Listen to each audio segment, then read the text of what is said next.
Frankly, this was, I believe, the greatest political movement of all time. There's never been anything like this in this country and maybe beyond. Donald Trump ने America के राष्ट्रपति का चुनाव जीत लिया है। अब white house से वह अमेरिका की सरकार चलाएंगे।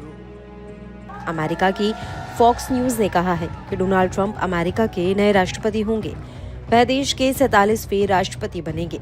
डोनाल्ड ट्रंप की जीत के बाद अब बधाइयों का तांता भी लगने लगा है। प्रधानमंत्री नरेंद्र मोदी ने सोशल मीडिया साइट एक्स पर डोनाल्ड ट्रंप को जीत की बधाई दी। उन्होंने एक्स पर लिखा, मेरे मित्र डोनाल्ड ट्रंप को ऐतिहासिक चुनावी जीत पर हार्दिक बधाई।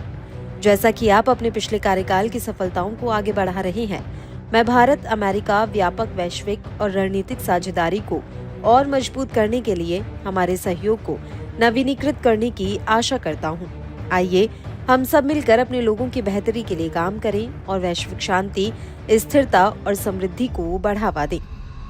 फ्रांस के राष्ट्रपति इमैनुअल मैक्रों ने डोनाल्ड ट्रंप को जीत की बधाई देते हुए सोशल मीडिया साइट एक्स पर लिखा, वह पहले की ही तरह उनके साथ मिलकर काम करने के लिए तैयार हैं। वहीं इजराइल के प्रधानमंत्री बेंजामिन नेतन्याहू ने ट्रंप को जीत की बधाई देते हुए कहा कि ट्रंप की वापसी अमेरिका के नए दौर की शुरुआत है और इजराइल के साथ शक्तिशाली गठबंधन को पुनः प्रतिबद्धता प्रदान करती है।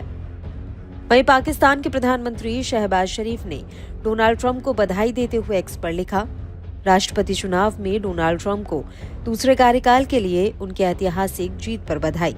मैं पाकिस्तान अमेरिका साझेदारी को और मजबूत और व्यापक बनाने के लिए आने वाले प्रशासन के साथ मिलकर काम करने के लिए उत्सुक हूँ। तो वहीं यूक्रेन के राष्ट्रपति व्लादिमीर जेलेंस्की ने एक्स पर लिखा, डोनाल्ड ट्रंप को उनकी प्रभावशाली चुनावी जीत पर बधाई। मुझे सितंबर में राष्ट्रपति ट्रंप के साथ हमारी शानदार बैठक याद है, जब हमने यूक्रेन अमेरिका रणनीतिक साझेदारी, विजय योजना और यूक्रेन के खिलाफ रूसी आक्रामकता को समाप्त करने के तरीकों पर विस्तार से चर्चा की थी। मैं वैश्विक मामलों में शक्ति के माध्यम से शांति दृष्टिकोण के लिए राष्ट्रपति ट्रंप की प्रतिबद्धता की सराहना करता हूँ। ये बिल्कुल वही सिद्धांत है जो व्यवहारिक रूप से यूक्रेन में न्यायपूर्ण शांति ला सकता है। मुझे उम्मीद है कि हम इसे एक साथ क्रियान्वित करेंगे।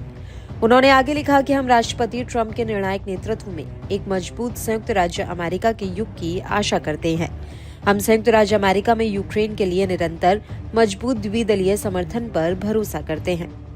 उधर रूस के राष्ट्रपति व्लादिमीर पुतिन ने साफ किया है कि वो फिलहाल अभी डोनाल्ड ट्रंप को बधाई देने नहीं जा रहे हैं।